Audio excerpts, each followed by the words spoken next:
E meus irmãos, tudo bem com vocês? Primeiro eu gostaria de agradecer o convite feito pelo pastor Arildo, agradecer ao conselho por me permitir mais uma vez estar aqui na Igreja Presbiteriana da Glória. E confesso que quando eu entrei ali, eu me lembrei de novembro, quando a gente estava lá no acampamento, e eu estava com os adolescentes e jovens. E aí era aquela galera em círculo assim, aí me veio aquela frase famosa aí, saudade de uma aglomeração, meu filho? Mas é um novo momento, é um novo normal e a gente tem que ir se adaptando. Confesso que esse negócio de máscara ainda não bate muito bem para mim, vocês perceberam aqui, para quem usa óculos é terrível, mas não é luxo. É necessidade, e se é necessidade, a gente tem que fazer. Eu queria começar fazendo uma pergunta para você. Primeiro, você reparou o título que eu coloquei lá? Eu, um Epáfras. Eu já quero me desculpar, eu sou péssimo para títulos. Geralmente sou professor de escola dominical. O professor de escola dominical faz o quê? Pega o título pronto. Eu não, eu tive que dar um título, e eu sou péssimo para isso. Eu, um Epáfras. Mas eu quero te fazer uma pergunta.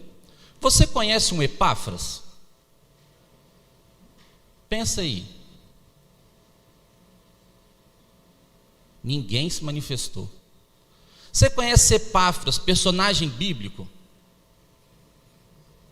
Alguns fizeram assim, mais ou menos. Lembro vagamente. Deve ter, que você está falando aí, Deve ter. A verdade é que geralmente domingo a domingo nós estudamos aqui os personagens bíblicos principais, não é isso? A gente tem Deus, Jesus, o Espírito Santo, a Trindade de uma maneira geral. Nós temos Moisés, nós temos Noé, nós temos Paulo, e nós estudamos os personagens principais. E se a gente fosse colocar como um filme, Epáfras é um personagem secundário, ele é um coadjuvante ali, mas ele está ali. E é curioso porque eu queria adiantar para vocês uma coisa. Nós vamos estudar esse personagem bíblico. E por que eu vou estudar esse personagem bíblico? A gente estava dando aula lá na escola dominical na igreja uma vez, e os caras são bons de Bíblia, e começaram a debater tal, e chegou num momento que a gente estava na carta de Paulo, acho que aos Filipenses. No final tinha um tal de Onesíforo. Aí todo mundo falou bem assim: Onesíforo? Não, Onésimo não? Onésimo eu conheço, Onesíforo eu não conheço. E aí eles começaram a debater o nome. Até que chegou no final, um cara que sabia muito Bíblia virou e falou bem assim: sabe qual é o problema? A gente se apega muito aos personagens principais, achando que eles são os principais mesmo. E são, e ele falou isso, ele falando, abre aspas para ele. Só que a gente esquece os personagens secundários. E esses personagens secundários têm muito a nos ensinar. Mas eles são mais difíceis, são poucas coisas na Bíblia. E eu fiquei com aquilo na cabeça. E aí a gente aos poucos foi introduzindo alguns personagens secundários. Um deles é Epáfras. E aí não tem jeito, já te adianto. Nós conhecemos muito pouco sobre Epáfras. Epáfras é mencionado apenas 3 vezes na Bíblia. 2 nós vamos ler, a terceira eu nem vou ler. Ele está em Colossenses, no início e no final, capítulo 1, capítulo 4, e ele está em Filemon. Filemon só tem um capítulo, então ele não está muito lá, ele só tem um versículo, e o versículo diz mais ou menos assim: saúdo-vos Epáfras, prisioneiro comigo. Acabou, é isso. Então, já li. Então, eu queria que você abrisse a sua Bíblia aí, em Colossenses capítulo 4, versículos 12 e 13. Estou no slide 3, tá, Pedro? Colossenses capítulo 4, versículos 12 e 13.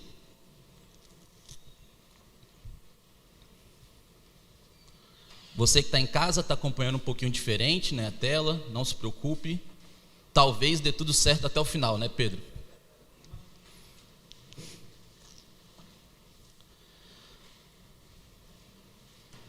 Colossenses capítulo 4, versículo 12 e 13 diz assim: Saúda-vos Epáfras, que é dentre vós, servo de Cristo Jesus, o qual se esforça sobremaneira, continuamente, por vós nas orações, para que vos conserveis perfeitos e plenamente convictos em toda a vontade de Deus.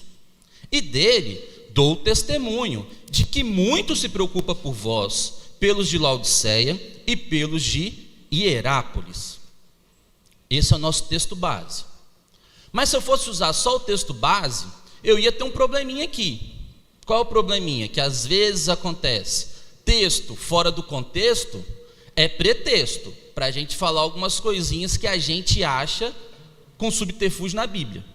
Então, para a gente não ter esse problema, deixa marcadinho aí o capítulo 4, volta 2 ou 3 páginas na sua Bíblia e vamos para o capítulo 1. Tem Epáfras também no capítulo 1. E vamos tentar trabalhar esse contexto aí. Enquanto você se localiza, não é difícil, né? Eu preciso dizer que essa carta foi escrita no meio do 1º século. E que uma perigosa heresia estava ali ameaçando a se filtrar na igreja de Colosso. Você vê que tinha muito grego ali, tinha uma heresia entrando ali. Então, Paulo é procurado. E Paulo vai escrever essa carta como para a igreja de Colosso, como resposta a essa heresia que chegou para ele. E aí, Paulo começa a falar, e o que chega para Paulo? Está entrando um falso ensino ali na igreja. Nós temos algumas práticas legalistas, nós temos misticismo, nós temos ascetismo, nós temos gnosticismo, aquele conhecimento secreto, misterioso de Deus ali, né, que apenas poucos poderiam ter, aquela coisa bem essa carta não é só para a igreja de Colosso. Você vai perceber que era uma carta circular, era para a carta circular por aquela região toda. Por quê? Porque o falso ensino estava forte, estava chegando. Então você já tem um retrato geral. Vamos agora para o capítulo 1, para a gente entender o que está acontecendo e chegar no nosso personagem. Capítulo 1, versículos 1 e 2, slide 5, Pedro, diz assim: Paulo, apóstolo de Cristo Jesus, por vontade de Deus, e o irmão Timóteo. Eu vou dar uma paradinha para falar um negócio com vocês. Se você, assim como eu, lê a Bíblia aqui e interpreta que foi Paulo que escreveu, nós estamos juntos. Mas os estudiosos já estão, em maioria, dizendo que não foi Paulo que escreveu essa carta. Embora está descrito aqui, literalmente, Paulo, apóstolo de Cristo Jesus. Mas não fique triste, sabe por quê? A galera que defende que não foi Paulo que escreveu, sabe o que fala? Fala bem assim, essa carta aí tem coisa muito pegada do 2º século. Então quem escreveu estava no 2º século. O que ele estava dizendo? Paulo estava muito à frente do seu tempo para escrever isso daí. E estava mesmo. Mas eu e você talvez chegamos a um consenso aqui de que quem escreveu foi Paulo. Guarda isso daí. Aos santos e fiéis, irmãos em Cristo, que se encontram em Colossos, graça e paz a vós outros, da parte de Deus, nosso Pai. Você sabe que Paulo sempre começava com uma saudação. Mas aqui, eu acho importante falar com você, porque é curioso. Se você for estudar um pouquinho, você vai perceber que os gregos, quando iam escrever a carta, escreviam assim, graça. A graça esteja com vocês, a graça, a graça, a graça. Os judeus, quando iam escrever, escreviam o quê? O que termina? Graça e paz. Os judeus escreviam o quê? A paz esteja com vocês. Shalom. Grego escrevia paz, grego escrevia graça, e os judeus escrevia paz. O que Paulo faz? Não vou arranjar briga. Graça e paz. E essa saudação chegou para nós até hoje. Graça e paz, igreja de Deus vivo. Vocês ouvem muito isso aqui. Eu ouço na minha família e vocês ouvem aqui também. Graça e paz. Graça do grego, paz dos judeus. Isso Paulo pega de Cristo. Ele pega o contexto. Cristo fazia isso. Contava as parábolas, a história. Então Paulo não quer arranjar briga. Se fosse no contexto de hoje, fala assim, vai agradar gregos e troianos, não é isso? Mas lá era o quê? Vai agradar gregos e judeus. Graça e paz. Mas aí você vai começar a perceber agora que aquela heresia que estava se infiltrando, qual era a resposta de Paulo? A resposta que Paulo dá é a suficiência de Cristo para a vida e para a salvação. Cristo bastava. Cristo basta, não precisa desse falso ensino. Jesus era a solução para todos os males. Então, você vai perceber que Paulo está escrevendo, assim, a gente está concordando aqui, né? Está escrevendo naquele contexto do final de Atos 28, se você depois volta lá, no finalzinho de Atos 28, tem Paulo preso durante 2 anos, tudo bem? Depois você confere lá para ver se eu não estou falando errado. Paulo está preso, ali Paulo escreve Efésios, Filemão, Colossenses, Filipenses. Não é à toa que ele escreve Filemão e Colossenses, e Epáfras aparece em Colossenses e Filemão. Então você vê que o contexto está se encaixando. E então a gente continua. Slide 6, Pedro. Versículo 3. Damos sempre graças a Deus, Pai de nosso Senhor Jesus Cristo, quando oramos por vós, desde que ouvimos da vossa fé em Cristo Jesus e do amor que tendes para com todos os santos, por causa da esperança que vos está preservada nos céus, da qual antes ouvistes pela palavra da verdade do Evangelho, que chegou até vós, como também em todo o mundo, está produzindo fruto e crescendo. Tal acontece entre vós, desde o dia em que ouvistes e entendestes a graça de Deus na verdade. Versículo 3. Primeiro, Paulo diz que sempre ora por eles e agradece a Deus. Só que Paulo fala bem assim: eu sempre oro por vocês e agradeço a Deus. Está no singular isso daí? Não. Eu não sou bom de português, minha área é matemática, então português é troço difícil para mim. Mas presta atenção, está escrito o quê? Damos sempre graças a Deus. E aí a galera se divide. Quem é esse damos? Como no início ele fala que está com Timóteo, o pessoal fala assim, ó, Paulo e Timóteo é certo, de boa, tranquilo. Mas o que a gente pode interpretar disso daqui? É bem provável que estava Paulo, Timóteo e Epáfras. Por quê? Porque lá em Filemão, versículo 23, Paulo fala o quê? Saúdo Epáfras, prisioneiro comigo. Se ele escreve da prisão e ele fala Epáfras, prisioneiro comigo, é bem provável que Epáfras estava naquela prisão ali. E você fala bem assim, é só isso que faz você ligar a Epáfras? Não. Versículo 4 vai falar bem assim: Paulo ouviu falar da fé e do amor que os colossenses tinham. Detalhe importante, Paulo não conhecia a igreja de Colosso, não conhecia os colossenses. Paulo nunca foi em Colosso, não tinha ido lá ainda, não foi ele que fundou essa igreja. Então, como é que Paulo conhece da igreja? Ele fala o quê? Eu ouvi falar. E ele ouviu falar de quê? De que ele ouviu falar? Do amor e do amor e da fé. Amor e fé são 2 elementos de uma igreja verdadeira. São 2 elementos de uma igreja fiel: amor e fé. E Paulo diz que ouviu. E ele ouviu por quem? Versículo 7 te responde. O que está escrito no versículo 7? Segundo, fostes instruído por Epáfras. Chegamos no nosso personagem. Segundo, fostes instruídos por Epáfras. Quem era Epáfras? Nosso amado conservo, e quanto a vós outros, fiel ministro de Cristo, o qual também nos relatou do vosso amor no Espírito. Então a gente chega à conclusão que foi Epáfras que pregou o evangelho lá em Colosso, fiel ministro de Cristo.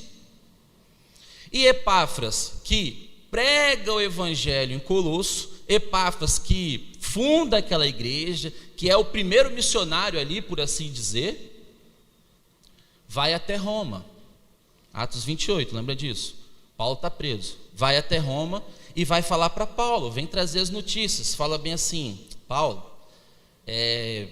tem um negócio aí acontecendo, eu ouvi a palavra de você, eu ouvi o evangelho, eu conheço esse evangelho, mas eu estou precisando de ajuda. Por quê? Tem um falso ensino tentando entrar na igreja. Os crentes são fiéis, você vê que Paulo fala isso. Os crentes são santos e fiéis, mas está perigoso, é uma perigosa heresia. E pelos estudiosos, você vê que a heresia de Colosso é tão peculiar que ganha esse nome, heresia de Colosso. Era um negócio verdadeiramente complicado. Então, basicamente, Paulo responde bem assim: toda vez que eu oro a Deus, dou graças a Ele por vocês, porque Epáfras me contou que pregou o evangelho que aprendeu comigo para vocês. E vocês receberam esse evangelho, vocês receberam essa palavra, e essa palavra é a verdade. Por que Paulo usa essa expressão, essa palavra é a verdade? Porque na igreja estava vindo um falso ensino. Então Paulo precisava falar bem assim: essa palavra que Epáfras está dizendo é a palavra da verdade.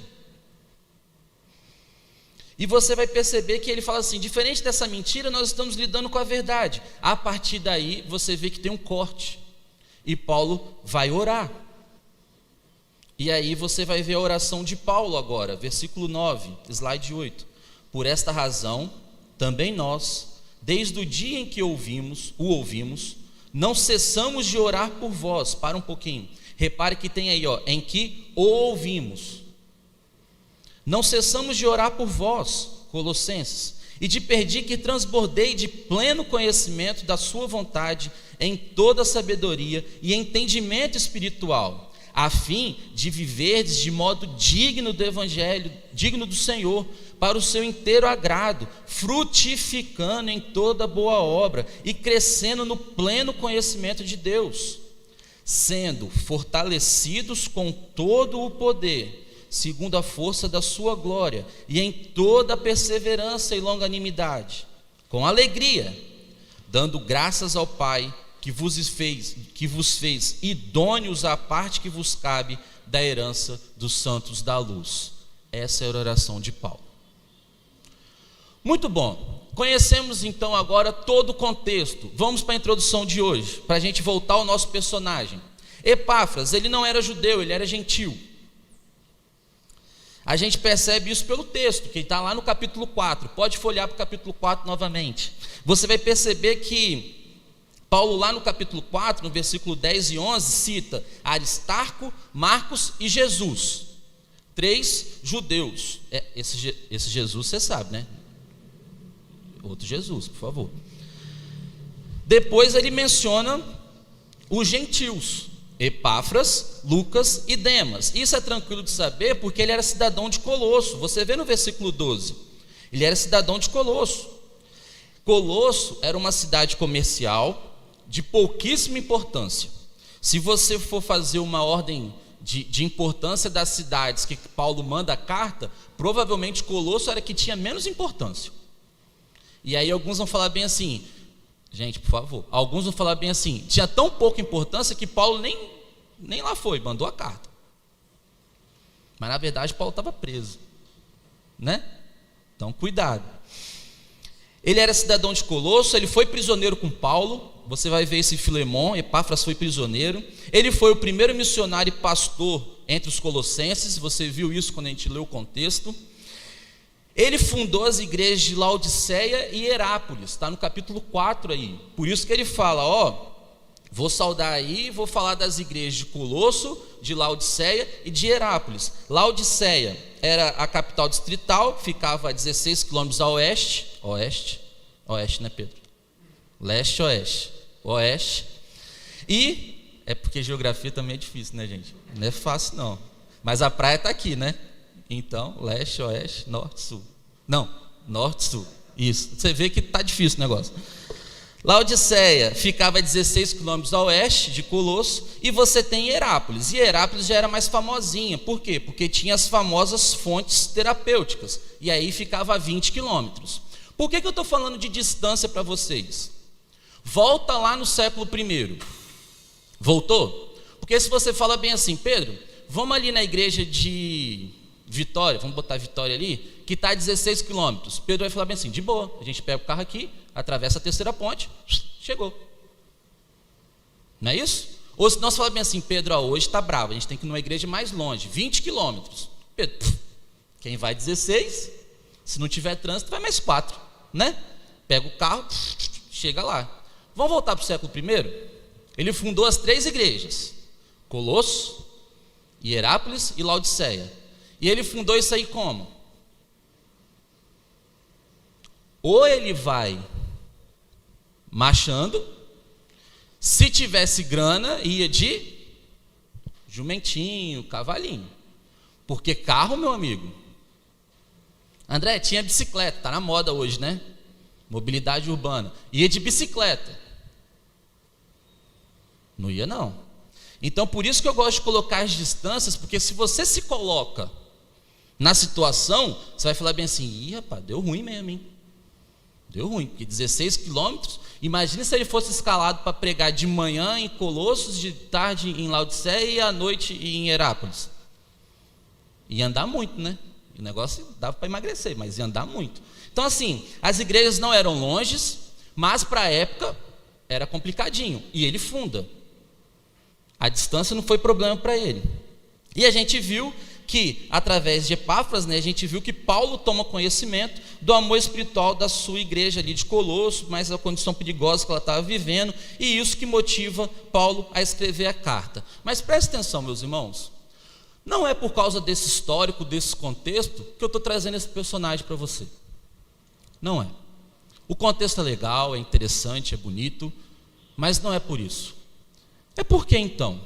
Porque Epáfras, nesse versículo 12 e nesse versículo 13 do capítulo 4, tem umas marcas interessantíssimas para nós, igreja de hoje. E a gente precisa olhar isso com mais atenção. Por que eu estou falando isso para você? Vamos ser honestos aqui para a gente. Quando você começa a carta de Paulo, ou quando você termina a carta de Paulo, você sabe que o começo é uma bênção, você já lê rápido. Graça e paz, blá, blá, blá, vamos para o que importa aqui, versículo 3. Ou você pega o final e fala bem assim, aqui não tem nada, porque ele só está dando saudação. Abraço aí, um salve para fulano, um abraço para ciclano. E a gente lê correndo. A gente acha que é só isso. Como se fosse Filemão ali, né? Saúda Epáfras, prisioneiro comigo. Tem informação de que é prisioneiro, mas isso eu absorvo numa leitura correndo, André. Mas esse versículo 12 e esse versículo 13, tem umas palavrinhas que a gente precisa parar, que são características desse homem. Esse homem que era pastor, esse homem que era um missionário, plantador de igreja. E eu queria conversar com você. E a primeira delas, você vai ver o seguinte, slide 10, Pedro. O caráter de Epáfras. Olha lá no versículo 12 do capítulo 4, que vai dizer bem assim: saúdo-vos, Epáfras, que é dentre vós, ou seja, ele é daí. E agora vem a bomba. O que ele é? Servo de Cristo Jesus. Primeiro, Paulo cita que ele era um cidadão local. Por quê? Eu não conheço muito bem vocês, eu não conheço essa igreja, mas Epáfras é daí. Epáfras conhece. Eu não conheço, mas Epáfras conhece. E Epáfras é servo de Cristo Jesus. É pouca coisa ser conhecido como servo de Cristo Jesus? Aliás, ser conhecido e reconhecido nas Escrituras como servo de Cristo Jesus? Não é não, meus irmãos. E eu vou te dar alguns exemplos para você entender. Na Bíblia, você vai perceber que servo é dado para Abraão. Está lá em Salmos 105, versículo 42. Servo é dado para Jacó, está em Ezequiel. Servo é dado para Moisés, está em Êxodo 14, 31. É dado para Josué, está na carta de Josué, capítulo 24, 29. É dado para Davi. Reparou que eu só falei personagem principal? Abraão, Moisés, Noé, todos esses a gente estuda muito. Mas Paulo, apóstolo de Cristo, reconhece Epáfras como um servo de Cristo Jesus. Ou seja, Epáfras é identificado na Bíblia como uma pessoa comprometida com o serviço a Deus. E você percebe que ele realmente era comprometido com o serviço a Deus. Por quê? Porque o cara planta 3 igrejas. Ele ouve de Paulo o evangelho e o que ele faz? Transmite o evangelho e planta 3 igrejas.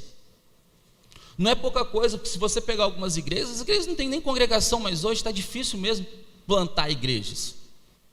E o cara plantou 2, na verdade 3, né? Colossos, Hierápolis, Laodiceia. Ele era servo de Cristo Jesus. E essa marca chamava tanta atenção para Paulo, que quando Paulo registra em carta, uma carta circular, ele faz questão de colocar, saúdo Epáfras, que é de vocês aí, mas é servo de Cristo Jesus. Quantos de nós não gostaríamos de ter essa marca? Imagina que a Igreja Presbiteriana da Glória fosse fazer um documento e escrevesse bem assim: saúdo Wellington, presbítero Wellington, servo de Cristo Jesus. A gente ia ficar feliz, não ia? Ficar feliz demais. Servo de Cristo Jesus. Imagina o apóstolo Paulo, pega o Novo Testamento ali, olha o tanto de carta que ele escreve, algumas até se perderam ali no caminho, a importância que essas cartas ganham, fazendo parte do nosso cânon. E lá na carta de Colossenses, e Epáfras aparece 3 vezes na Bíblia, 2 em Colossenses e 1 em Filemão, e numa vez que aparece, o cara escreve bem assim: saúdo-vos Epáfras, servo de Cristo Jesus. Fazendo o caminho de lá para cá, trazendo para hoje já. Quantos de nós somos reconhecidos como servos de Cristo Jesus? Não precisa ser em texto, não. Lá na sua rua, você é conhecido como servo de Cristo Jesus? Lá no seu trabalho, onde você convive muito tempo, se bem que hoje virou home office, né? Mas vamos pegar um pouquinho antes. Lá no seu trabalho, que você convive muito tempo, as pessoas te colocam como fulano, servo de Cristo Jesus? Ou você é conhecido como fulano? Olha a importância que esse personagem bíblico tem. Ele era conhecido e reconhecido como servo de Cristo Jesus. Era uma marca dele, era uma característica dele, ser servo de Cristo Jesus. E é curioso porque se você pensar na prisão, que ele ficou prisioneiro com Paulo, Paulo fica prisioneiro com ele 2 anos numa casa alugada. Quem conhece a gente é quem convive com a gente, não é isso? Paulo conviveu com ele. Eles estavam juntos numa prisão, uma situação difícil até. E mesmo assim, ele vai relatar de Epáfras, ele relata o quê? Servo de Cristo Jesus. É uma marca importante. É um registro importante. Mas não para por aí. Você vai perceber que o texto continua e vai dizer bem assim: saúdo-vos, Epáfras, que é dentre vós, servo de Cristo Jesus, agora vem, o qual se esforça sobremaneira, continuamente, por vós nas orações. Epáfras era servo de Cristo Jesus e Epáfras era um homem de oração. Epáfras era um homem de oração. Mas Paulo, ele não fala bem assim, Epáfras ora, hein? Ele fala bem assim: o qual se esforça sobremaneira, continuamente, por vós nas orações. Epáfras orava, ele era um homem de oração, mas Epáfras orava continuamente. A ideia que tem na Bíblia é o seguinte: de maneira contínua, ele ora sem interrupções. Se você for falar com Epáfras, ele está orando. E como se não bastasse usar a ideia do ele ora continuamente, ele ora incansavelmente, porque ele fala bem aí, ele se esforça sobremaneira. Maneira sobre, é muito mesmo. Epáfras era um homem de oração, que ele orava continuamente, e ele orava muito, de maneira excessiva. E agora vem uma coisa que você quase não percebe na nossa versão, mas ele faz da oração uma arma de guerra. Eu vou pegar a versão nova atualizada, Nova Almeida atualizada, que diz assim: ele é um servo de Cristo Jesus que está sempre lutando por vós em oração. Está mais próximo, porque no grego a ideia é essa mesmo, do continuamente, do se esforçando. A ideia é essa, ele está lutando em oração por vocês. Epáfras faz da oração uma arma.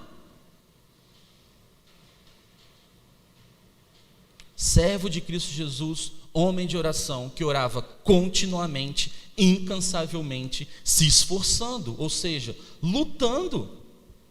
E ele precisava lutar mesmo, porque ele já tinha percebido, aquela heresia era muito perigosa, estava se infiltrando na igreja, e ele precisava usar aquilo como uma arma. Qual era a arma dele? A oração. Ele já tinha feito o que podia, ele já tinha procurado reforço. Ele falou bem assim: olha, não adianta eu ficar aqui em Colosso, eu preciso ir até Roma. Chega em Roma, procura Paulo, Paulo está preso. Ele convive com Paulo ali, fica preso também, porque era perigoso ir visitar um prisioneiro. Ele fica preso.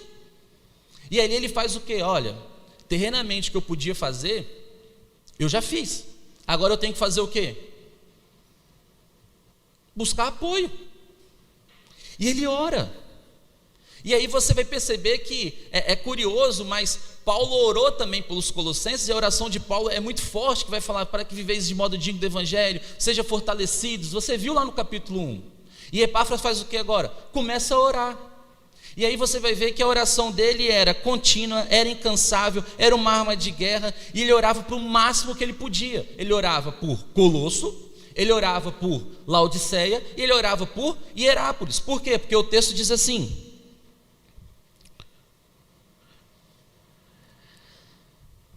saúdo-vos, Epáfras, que é dentre vós, servo de Cristo Jesus, o qual se esforça sobremaneira continuamente por vós nas orações. Ele fala porque estava orando, e depois lá no final ele vai falar bem assim: ele se preocupa por vós, pelos de Laodiceia, pelos de Hierápolis.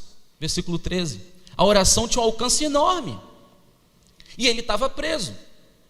E aí não tem jeito, meus irmãos. É sempre importante na escola dominical a gente pegar a Bíblia e trazer para os dias de hoje. Nós estamos vivendo um momento dificílimo. Vou dizer que a nossa geração nunca passou por isso. Nós nos espantamos, nós estamos há 6, 7 meses aqui, vivendo uma coisa muito terrível. E o que nós estamos fazendo? Nós estamos orando?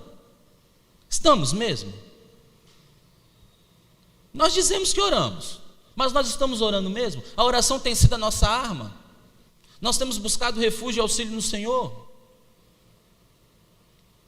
Esse personagem, que não era personagem principal, realmente não era, é um personagem secundário, mas diante de um problema que era muito grande, um problema muito peculiar, que era a heresia de Colosso, o que ele faz? Ele busca o auxílio terreno? Sim, nós estamos buscando auxílio na medicina também, mas mais do que o auxílio terreno, o que ele faz? Ele ora, porque aquela situação precisava do auxílio divino, assim como nós hoje. Nós precisamos orar continuamente, orar sobremaneira, de maneira excessiva, fazer da nossa oração uma arma de guerra. Vamos lutar em oração. Ah, mas na minha família não tem ninguém doente, ora para que não fique, ora pela igreja. Olha o alcance da oração. Ele orava pelos de Colosso, ele orava pelos de Hierápolis, ele orava pelos de Laodiceia. E Paulo diz isso: e dou testemunho. E é engraçado Paulo falar e dou testemunho, dá a entender assim: rapaz, esse cara ora por todo mundo, ele deve orar até nominalmente. Quem está dizendo isso sou eu, não é a Bíblia, mas dá essa ideia. Por quê? Porque ele ora por todos. Eu não conheço essa galera toda, mas ele conhece, ele é daí. Epáfras era um homem de oração. Nós somos reconhecidos como servo de Cristo? Se sim, nós somos reconhecidos como homens e mulheres de oração? Pessoas que oram continuamente, pessoas que oram sobremaneira, pessoas que lutam em oração, que oramos por todos. ou nós somos conhecidos como as pessoas que vão à igreja? Porque uma das tristezas que marcou essa época, meus irmãos, foi que as igrejas foram fechadas. E quando eu digo as igrejas, eu estou falando dos tijolos, né? Das portas, das janelas, foram fechadas. Nós vimos isso com muita preocupação, é verdade. Mas aquela igreja que Deus está cultivando dentro de você, essa igreja não foi fechada. Você fechou essa igreja também? Ou você continuou firme, continuou com ela aberta, com o canal ligado? Precisamos ser pessoas de oração. Precisamos ser reconhecidos como servo de Cristo. E aí você vai perceber que Epáfras também era um homem à frente do seu tempo. Se hoje nós falamos das orações com propósito, já ouviu falar disso? Vamos orar com propósito. Epáfras já orava com propósito. Veja que Epáfras orava continuamente, incansavelmente, se esforçando, para quê? Para que vos conserveis perfeitos e plenamente convictos em toda a vontade de Deus. Esse para que conserveis, ele está falando de quem? De Colosso, de Laodiceia, de Herápolis. Tipo assim, Deus, preserve esses homens perfeitos, plenamente convictos em toda a vontade de Deus. E aí você vai ver que esse conserveis perfeitos é um pedido de maturidade. No grego vai ser entendido como completo, como maduro, como totalmente desenvolvido. E nós fizemos o paralelo com o capítulo 1 da oração de Paulo. Você vai se lembrar que Paulo, ele ora pedindo pleno conhecimento, a fim de viver de modo digno do Senhor. Uma vez que alguém tem um verdadeiro entendimento, isso necessariamente iria se traduzir na prática. Então o que Epáfras faz? Conserve eles perfeitos. Por quê? Porque eles estão enfrentando um falso ensino. Mas se eles se conservarem perfeitos por dentro, isso vai se ver por fora. É o tal do testemunho. E eles precisavam dar esse testemunho. Então o que Epáfras faz? Ele pede maturidade. Que eles sejam maduros, sejam conservados perfeitos, totalmente desenvolvidos. Por quê? Porque o falso ensino vai vir, está chegando, e eles precisam ser maduros para falar bem assim, meu amigo, pega esse seu ensino e vai embora, porque isso não é a palavra da verdade, isso é a palavra da mentira. Mas não era tão simples, porque tinha muita gente com aquele falso ensino na região. Era gnosticismo, era misticismo, era ascetismo, era difícil. Então a oração de Epáfras era uma oração com propósito, pede maturidade para o povo. Você acha que hoje os presbíteros e pastores também não oram pedindo maturidade para o povo? André, tem a teoria da prosperidade, mas a gente sabe que a teoria da prosperidade é uma mentira, as pessoas só querem... Mas se a pessoa chega no seu ouvido e coloca uma conversinha boa, você balança. Tem que ter maturidade, tem que ter conhecimento. E aí, eu sempre faço isso, traz o conhecimento da Bíblia para os dias de hoje. Você tem se esforçado sobremaneira na oração e tem estudado? É necessário, porque senão você vai por qualquer leitinho aí, vento de doutrina, vai embora. Então o que Epáfras faz? Ele pede maturidade. Mais do que pedir maturidade, porque ele fala conserveis perfeitos, ele fala da convicção. Plenamente convictos. Plenamente convictos. Se você se lembrar da oração de Paulo, você vai se lembrar que Paulo pedia fortalecimento espiritual para preservarem na verdade do evangelho em meio a toda provação. E Epáfras fala o quê? Olha, eles têm que ser maduros, ser conservados perfeitos, mas eles têm que estar plenamente convictos que isso aqui é a verdade e não aquilo ali. Convicção. Até para poder responder. Porque a gente sabe que uma laranjinha que está ruim vai propagando. A gente fala do vírus hoje, né? O vírus está em um, vai infectar mais um, depois vai mais um. É igual fake news. Vai embora. Então o que os cristãos precisavam? E qual era a oração de Epáfras por aqueles cristãos de Colosso? Que conserve perfeito, mas que conserve também plenamente convictos, seguros. E por fim, ele cita, toda a vontade de Deus. Ele pede regozijo. Você vai se lembrar do texto de Romanos e sabe que a Bíblia diz que a vontade de Deus é boa, perfeita e agradável. Em momentos de paz a gente lembra isso com muita tranquilidade, mas em momentos de dificuldade, como é que ele estava enfrentando, é difícil você se lembrar disso. Então Epáfras pediu que, olha, dê regozijos a esses homens, para que eles entendam que a vontade de Deus é boa, é perfeita, é agradável. Significa que o propósito de Deus para todas as coisas reflete a natureza pura, santa e justa. Embora eles estivessem enfrentando uma perigosa e peculiar heresia, eles precisavam se lembrar da vontade de Deus e se regozijar nela, se encher de contentamento com aquilo que Deus estava fazendo e iria fazer. E você vai se lembrar da oração de Paulo, lá no versículo 5 do capítulo 1, da qual ouvistes pela palavra da verdade do Evangelho, o qual chegou até vós, como também em todo o mundo. Olha que curioso, o Evangelho tinha chegado lá em Colossenses sem Paulo, e assim Paulo está falando, chegou aí em vocês, está chegando por todo mundo, ou seja, vocês não estão sozinhos, essa palavra está frutificando, o Evangelho está crescendo, e tal acontece com vocês, desde o dia que você ouviu, acontece com os outros. E Paulo, os textos de Paulo são belíssimos, você vai perceber que Paulo diz bem assim, desde o dia em que ouvistes e, conectivo, entendestes a graça de Deus na verdade. Não bastava ouvir, eles ouviram e entenderam a graça de Deus na verdade. Precisava ter a palavrinha verdade, porque eles estavam lidando muito com a mentira. É curioso isso, mas Epáfras, que é um personagem secundário na Bíblia, no mundo das celebridades, ele é uma subcelebridade, né? Paulo era celebridade, subcelebridade. Ele te ensina a ser servo de Cristo, te ensina a orar sempre, orar incansavelmente, orar sobremaneira, orar por todos.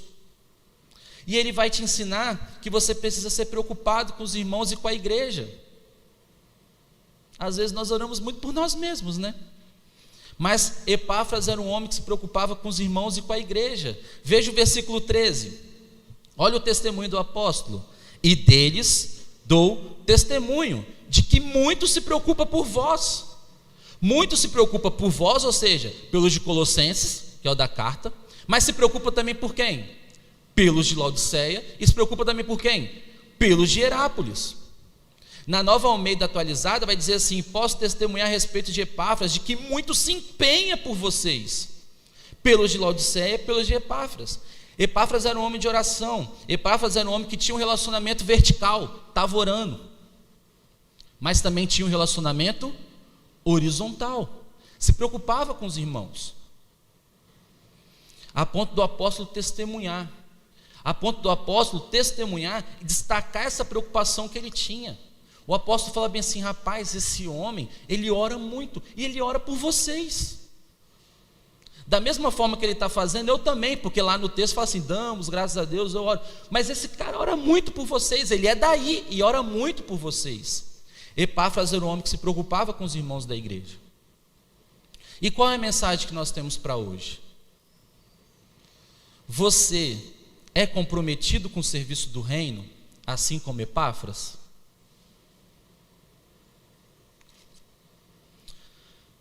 Você é conhecido e reconhecido por ser uma pessoa de oração, assim como Epáfras?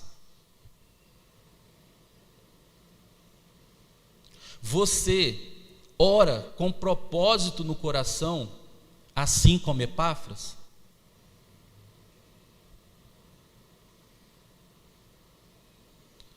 O grande amor de Deus não se pode medir, é o maior estímulo para uma vida digna do Evangelho. O grande amor de Deus, que não se pode medir, é o maior estímulo para uma vida digna do Evangelho. Foi por causa de Cristo, e é por causa de Cristo, que temos o poder de Deus na presença do Espírito Santo agindo em nós, nos capacitando a viver o que pregamos e a pregar o que vivemos. Vou repetir porque tem um joguinho de palavras, né? Por causa de Cristo temos o poder de Deus na presença do Espírito Santo agindo em nós, capacitando-nos a viver o que pregamos e a pregar o que vivemos. E por fim, como você tem respondido a esse grande amor que Jesus demonstrou na cruz por você? Qual é a sua resposta ao grande amor que Jesus demonstrou na cruz por você? Que Deus nos abençoe e ajude-nos a ser servos como Epáfras, servos de Cristo Jesus, zelosos, constantes e guerreiros na oração. Lutemos em oração por nós, lutemos pelas nossas famílias, uns pelos outros, pela nossa igreja, pelas nossas escolas, nosso município, nosso estado, nossa nação, pedindo a Deus maturidade, regozijo no Senhor, para que nos conservemos perfeitos e plenamente convictos em toda a vontade de Deus. Assim, seremos homens e mulheres aqui na terra de Deus, pois embora precisamos pensar e focar nas coisas lá do alto, nós temos as nossas responsabilidades terrenas. Precisamos buscar uma vida de pureza e santidade, que mostre ao mundo a harmonia entre a sua fé e a sua conduta. Que Deus nos abençoe, meus irmãos, que Deus nos abençoe a sermos como Epáfras, servos de Cristo, homens de oração, homens que se preocupam com os outros, que mesmo focando nas coisas lá do alto, pensem nas coisas terrenas também. Que Deus nos abençoe e nos guarde. Vamos orar? Senhor, nessa manhã nós te agradecemos, ó Pai, por esse momento, porque em meio a tanta dificuldade, o Senhor nos dá o privilégio de estar na Tua casa. Amém. O Senhor nos dá o privilégio, ó Deus, de ter a Bíblia, nos dá o privilégio de reconhecer essas palavras como a palavra da verdade, ó Deus. Que em meio a tantos falsos ensinos nós possamos reconhecer e entender o que está na Bíblia, ó Pai, para que sejamos vistos como servos de Cristo, pessoas de oração. Ó Deus, abençoe essa igreja, abençoe o conselho dessa igreja, sejam homens firmes, sejam homens valentes na oração, sejam pessoas que conhecem e reconhecem a sua palavra como a palavra da verdade. Nos guarde, ó Deus, nos livre da doença, nos preserve, ó Pai, mantenha nossos empregos, ó Deus, abençoe os irmãos que estão precisando de uma porta de emprego, capacite esses irmãos também, ó Pai. Aquele que hoje está passando necessidade, ó Deus, o Senhor nos mostre para que possamos atender também esse irmão. Amém. E nos capacite a atender esses irmãos também, ó Pai. Amém. O momento é muito difícil, ó Deus, mas confiamos no Senhor e sabemos que o Senhor tem o melhor para nós. A sua palavra é boa, perfeita e agradável. Amém. E nossa palavra hoje é de gratidão, ó Deus, por estar na Tua casa, ministrando, ó Deus, a Tua palavra, não por nós, ó Deus, mas pelo reino. Nos abençoe e nos guarde, em nome de Jesus. Amém. Amém.